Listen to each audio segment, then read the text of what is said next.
Hi, everybody. I'm Bill Horner III. I am the publisher and editor of the Chatham News and Record, and I'm very delighted today to be joined by Cassandra King Conroy. Cassandra is an award-winning novelist, best-selling author and writer. She's written 5 acclaimed novels, a book of nonfiction, numerous short stories, magazine articles, and essays, and she is going to be the guest of honor and speaker at Chatham Literacy's Fall for Literacy Luncheon, which is going to be held October 9th at the Chatham County Ag Center. You can get details and enroll for that event in the link below. But Cassandra, I'm just so delighted to be able to talk to you, being a fan of your work and your husband's work. Thanks for taking the time to join us. Thank you so much for having me. So I want to talk, you're going to be coming to the event largely to talk about your most recent book, Tell Me a Story, which is about your life with Pat Conroy. But I want to talk a little bit, we're going to talk about that, but I want to talk first about just your journey as a writer. You taught creative writing. You've written in just about every genre that you can imagine. All of your novels have gotten awards and acclaim. And you've lived with probably the premier Southern novelist of our time. I just would love for you to kind of talk through your journey as a writer in the process and just kind of share with us what the secret sauce is for being a great writer. Well, I wish I had that. If I did, I could bottle it and donate a big donation to the literacy group. But I had always wanted to be a writer and had loved storytelling, love reading, you know, all the requirements, basic requirements, I guess. But that came along in my generation. Women could be teachers or secretaries or nurses. And so my mother said, yeah, you know, that's a nice little hobby, writing, but not, you need to get a teaching certificate, you know, and this sort of thing. But then, you know, I love teaching, but teaching literature, you spend most of your time, and writing too, of course, grading essays and preparation and all this sort of stuff. So I have written stories, tried to write books, all this sort of stuff since I was able to pick up a pen. But I never took myself seriously. I considered myself a writer until really and truly later in college. And then later I because I did write all the time, I had a professor who encouraged me, and I would send, I had some, you know, some stories published in academic journals. And when my kids got a little older, I went back to school to get a master's. And my emphasis was on, we didn't have at that time a master's in fine arts, but I did a master's in English with a fine arts thesis. And anyway, that's when I really started. And so what I'm saying by saying that is I came late to the game. You know, I was 50 when my first book was published. And so I had a little bit different start than a lot of writers, but that kind of, you know, I think qualifies me to say, you know, folks, if I can do it, you can too. Don't think about, oh, you know, it's too late now. If I were younger, maybe I'd start writing, that sort of stuff. Well, when you come to Chatham County for the Chatham Literacy event, you're going to be talking about Tell Me a Story. And of course, this book won the Southern Book Prize. It's just been so well received. And I'm not going to spoil for the listeners or for people who are coming to the event. I'm not going to share a lot about the book, but I've got to ask you, you tell in the beginning of the book about meeting Pat, and you talk about blurbs.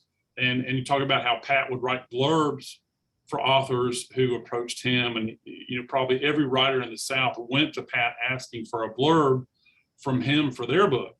You did not, but I'm curious, what kind of blurb would Pat write for this book? If he was to read this book, what would he say? What I would hope he would say, of course, because Pat could have, had this very flowery language at times and could be over the top. And I would want him to say it's the best book since, Tolstoy.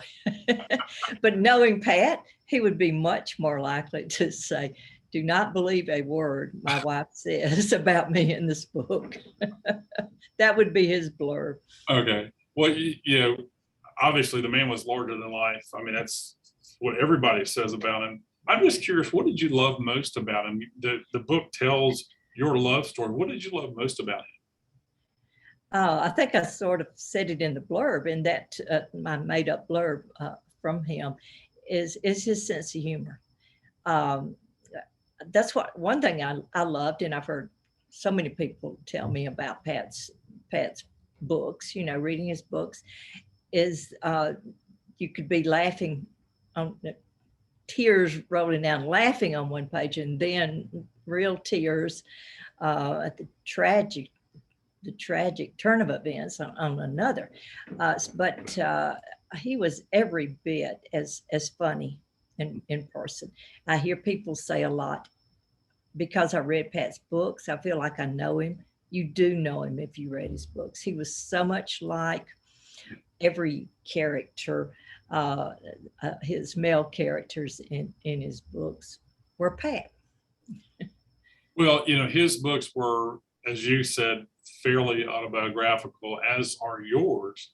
And it's just interesting to me because he was so accomplished before you two met, but he also wrote after you met. What did you love most about his writing? And you talk in the book about how you used his novels as part of your teaching. What did you like? What did you love most about his writing? Well, in my teaching in classes that I had taught before I met Pat, I would give handouts on examples of different writers' use of imagery and so forth. And of course, I could have done those strictly on Pat Conroy, because that's his beautiful poetic language is what he's known for, I think, as much as anything else. But I have to admit, I also just personally love the storytelling. Pat was a great storyteller, and any book, a lot of books I've read, take that back, a lot of books I've read have beautiful imagery and can transport you to a place and all like that. But sometimes you just read them for that reason. With Pat, you'd have a page turner of a story as well, and that's what I loved about his writing. I'm curious about how, in what ways did knowing Pat and being with him for all those years, how did that change your approach to your craft of writing? Well, I think it had more to do.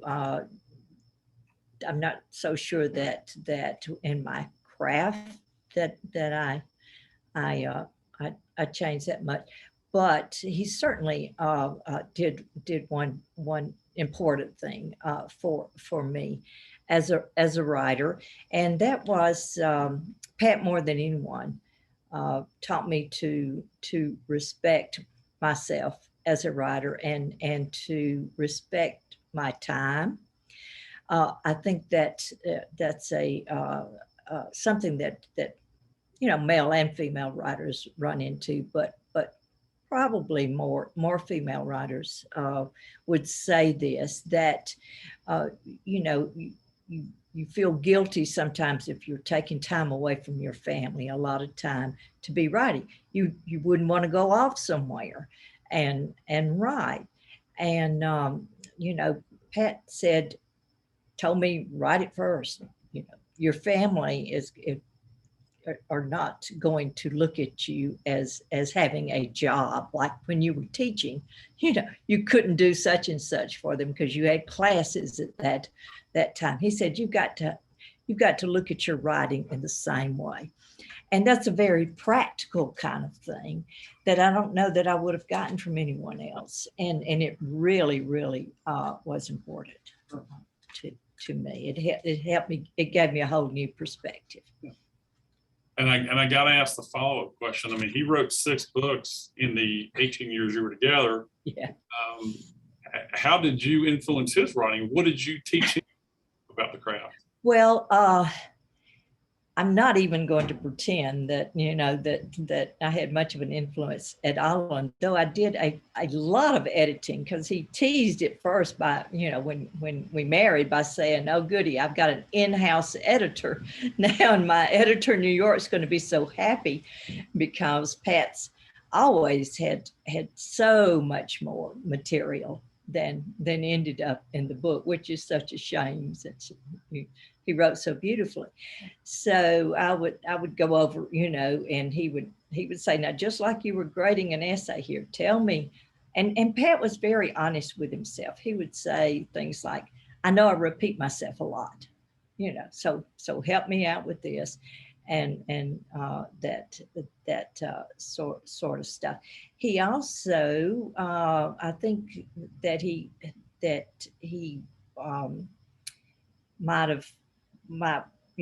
would have said that he did take a page out of my book, so to speak, about not being so easily distracted. Because when we first got together, Pat said, he just couldn't believe that I could go out grocery shopping, come in, put the groceries down, and then start, go right back to work on my book.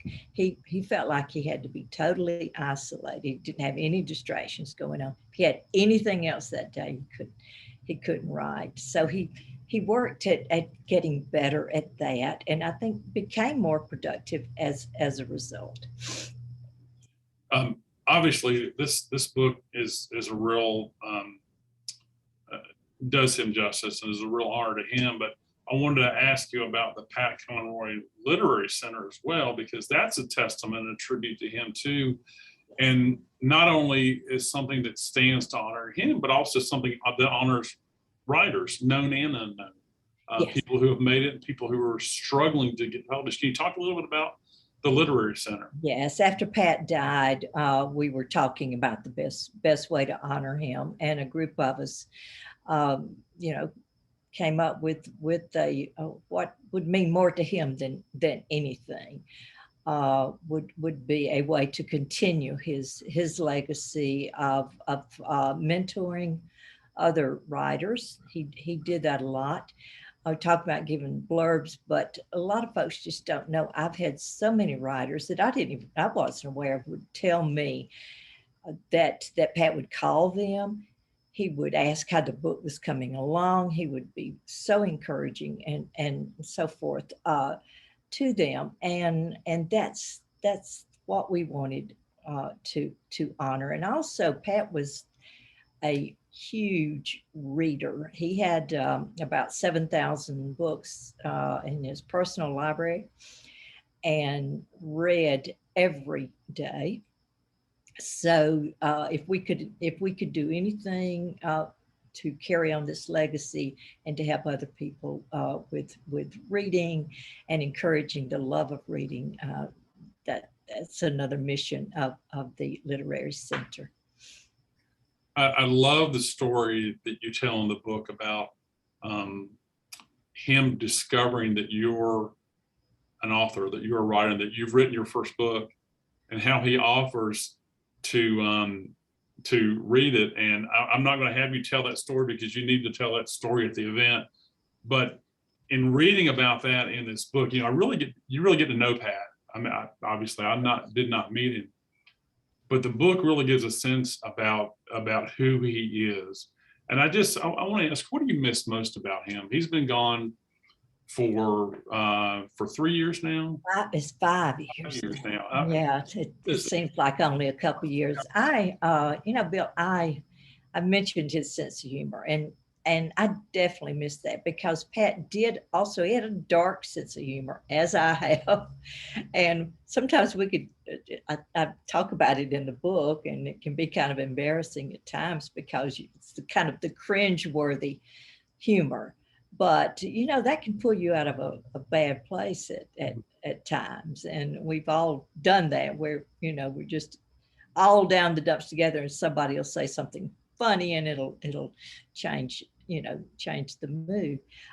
So I certainly miss that about him. But I miss the companionship, and I miss no one could talk about books like Pat. I mean, I loved when he would tell me about a book he was reading. And a lot of times it wasn't anything I would ever think I'd want to read. He had a wide range of interest.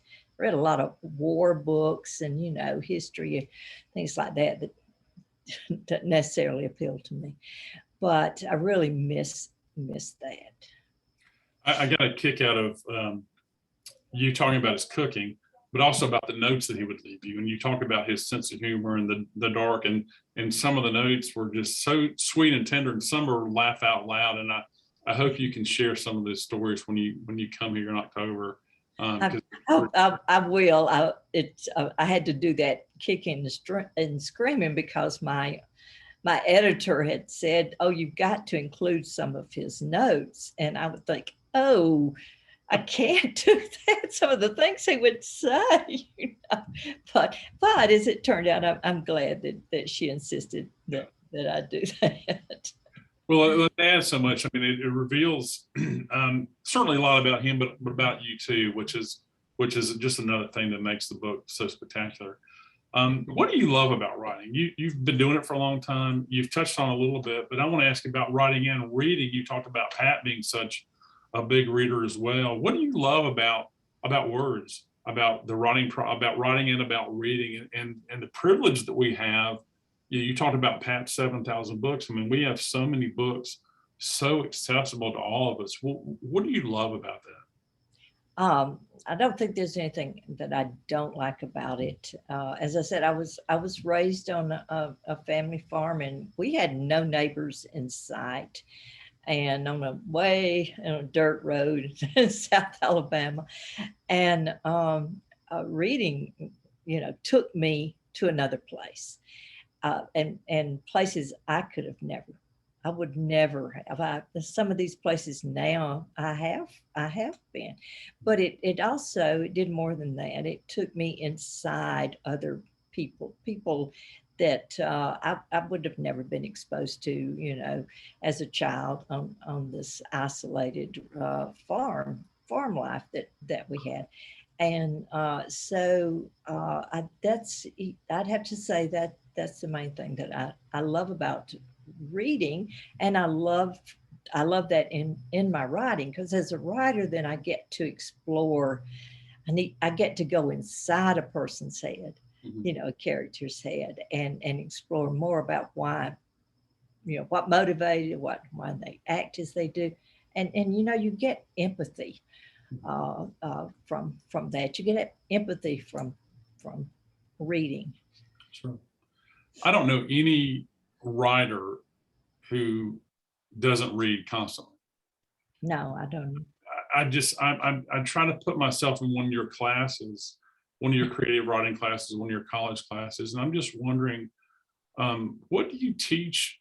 What do you teach people? What have you taught people about teaching us to read better? It's one thing to try to teach the craft of writing, but so many people who don't, like you did, who don't adopt that love of reading early, they never experience what we as readers experience. So what do you teach, and what can you teach anybody who's watching this? Well, as a teacher, you certainly have you're in a better position to encourage reading, because I did more than encourage it. I would actually take my students to the library, make them check out a book, then write about the book. And they knew I would grill them to see if they read it, and then have them write on it. And that for college kids, that might not have gone over all that well, though I certainly had some thank me, because I would be able to offer suggestions to them, like, oh, if you like sports, maybe this is a book about sports that you would enjoy reading, blah blah. So I think that I tied those two together enough now, outside of the classroom. It's of course a different thing, but I think always talking about reading. We at the dinner table, that would be one of the main topics of our conversations. What are you reading? Tell me about it. And my sons, who are now grown and have families of their own, tell me that they do the same thing. They grill their kids. They got it from me. You talk about Pat's, I don't know if I want to call it a skill, but certainly this ability, this inborn capacity he had to be just such a wonderful storyteller. And you have that same gift. Why is storytelling important? You've mentioned that, and of course your book is called Tell Me a Story. Why is storytelling so important these days? Well, I think you can answer that question anytime you tell a child, all right, sit here and I'm going to tell you a story, and just watch their face light up. I don't care who they are. They will put down their cell phones, and their iPads. My grandkids to hear a story. So I think there is a universal appeal. I think that child's reaction is not something we lose. It's still there. We love hearing stories, because, as I said, it does help us understand other folks better, and how that it helps us to know how to solve problems. Seeing how we think about parables, maybe of Jesus, and how much more we learn from a story.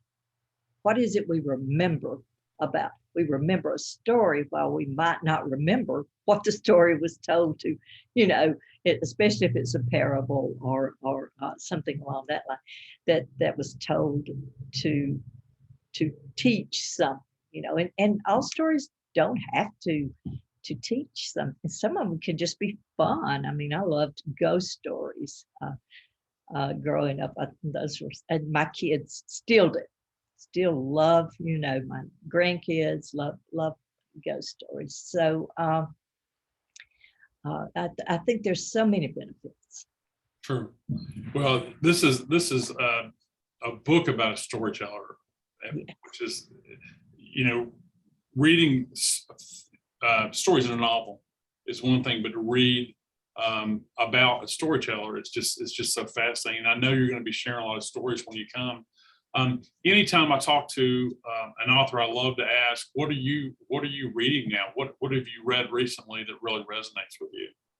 Well, when I'm working on a book, I have to do a lot of reading in whatever field that's in, or not even if it can be a subplot or something like that. Like when I wrote my last novels was set in North Carolina, in Highlands, and I had, as part of the plot, I had Victorian architecture. I read 3 or 4 books on that. I had a night garden in there, and sometimes you can get sidetracked. You can read all this. So I'm working now on what I call my farm book, which is about family farm. And so I've read several books by mostly younger people who have left urban life and started. One of them was called Gaining Ground, but I cannot remember right now. It was a young man who was farming in Virginia. But now and so I usually, when I'm doing all that, I don't have time to read a lot of fiction stuff. But I made an exception because I think one of the finest writers in the U.S., and I promise you he did not pay me to say this, is Ron Rash. And, you know, you're Ron Rash, and he sets so much of his books in the Appalachian, area. And so Ron has a new, I think it's called In the Valley, book of stories. And that's just worked out perfect for me because I can just read a story and then get back to my books. So just beautifully written. You have done so many different types of writing, from novels to this memoir, magazine pieces, all essays. Can you share anything else about what you're writing on? Maybe apart from this book, any magazine pieces? Because I had 2 deadlines. I am in Highlands, North Carolina now, and I run I run away from home for a few weeks in the summer to get away from the Beaufort heat, for one thing, but to work as well. And this time I really had to, because I'll have a article coming out in the Christmas issue of Southern Living. And then a friend of mine was doing an anthology on angels that she asked me to contribute to. And so I did those, and then I am working on a novel this time, and working some on a cookbook. So yeah, I keep my finger in a lot of pies, so to speak. Well, we are really looking forward to having you to Chatham County, and I know that Vicki and their team at Chatham Literacy are as well. It's such an amazing organization that does so much to help not only young people but older people with literacy. Why should people support this event that Chatham Literacy is hosting, and maybe talk a little bit about why people should come and what you plan to share at the event? Well, I hope, as you said, to tell more stories. That's sort of the theme of my discussion. We'll talk about storytelling and some of the stories that I tell in the book about my life with Pat. I think literacy, I would love to have people sort of expand the idea of literacy, because I think so many times we think, oh, you teach people who can't read how to read. That's wonderful, and so forth. Literacy is so much more than that. It's maybe the most important part of anyone's education, our understanding of the world, broadening of our perspective, and so forth. So it's just so important that I hope that people will consider supporting literacy in the same way we support our church, support environmental groups and different charities like that. Literacy is every bit as important. Well, thank you so much for your time. It's been just a delight and a privilege for me to be able to talk to you, and I look forward to seeing you in Chatham County. It'll be October 9th, the Chatham Literacy's Fall for Literacy Luncheon with Cassandra King Conroy. Cassandra, again, thanks for your generous time, and we look forward most excitedly to having you here. Thank you. I'm looking forward to it as well.